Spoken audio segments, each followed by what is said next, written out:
Okay din yung boses ni Bagets.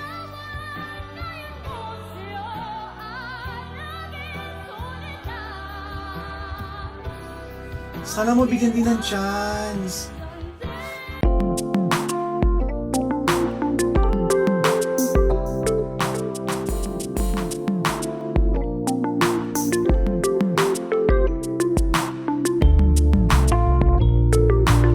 Hello kids and hello everyone, welcome back to my channel and welcome back to Dennis Daddy Reaction Video. And this time, ang performance ni Joint Christian Xavier Bautista ang gagawa natin ng chika. And syempre, kung bago lang sa akin channel, please subscribe and hit the notification bell and comment down there. So tingnan natin kung anong merong performance dito si Xavier. So huwag na rin patagalin pa.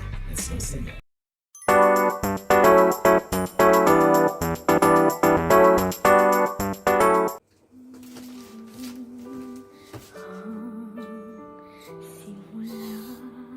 Wow.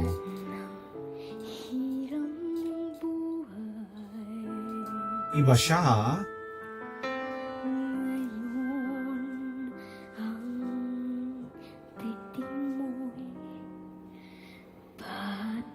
Ang hirap magsimula sa ganyang kababa.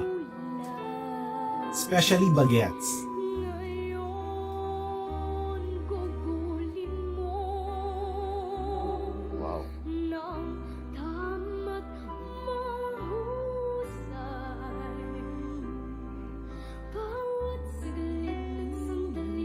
Pwede siya kay Billy.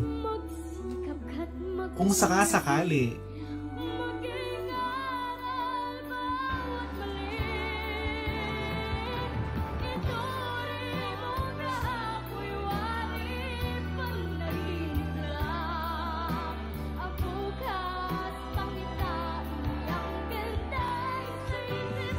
Okay din yung boses ni Bagets.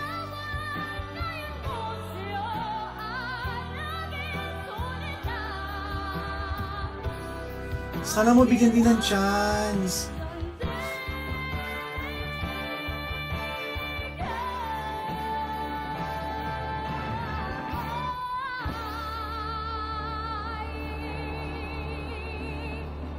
Tapang ah.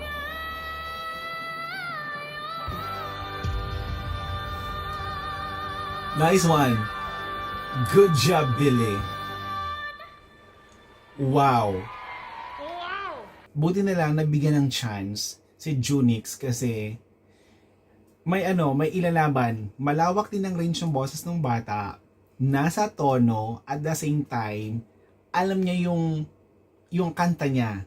So, good job, Billy. Very good. Buti na lang umikot si Billy. Galing sa'yo yung boses na yon. Wow. What's your name? Junix po. Taga saan ka? Taga Lipa City, Batangas po. Oo, tagal pa. Mga lumi-lumi. I'm happy actually na ako lang yung umikot. Walang kaagaw. Jonix, wala kang choice. Pero apart from this, pwede ba ako maging honest sa'yo? Opo. Okay. Yung umpisa mo, natakot ako for you.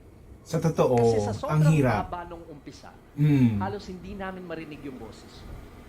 Baka kinakabahan. Or, baka mababa lang yung kanta sa kanya. Boom! Pumasok yung mataas na part ng kanta. Pinakita mo sa amin na mababa lang pala sa'yo yung kanta. Gusto ko yung ginawa mo. You continued. And you pushed. Nilaban mo kung ano ang kaya mo. Sa true. You're a powerful singer pala. So, congratulations. Thank you po. Very good. Junix is a very good, magandang barrier to. Pang rin to, pampuksaan din ng boses nito. Kung mabibigyan ng magandang kanta at mabibigyan ng areglo na pampuksa. Isa rin to sa may laban dito sa The Voice in Philippines. So, ayan, nakagawa tayong panibagong reaction video and thank you so much for watching. Bye!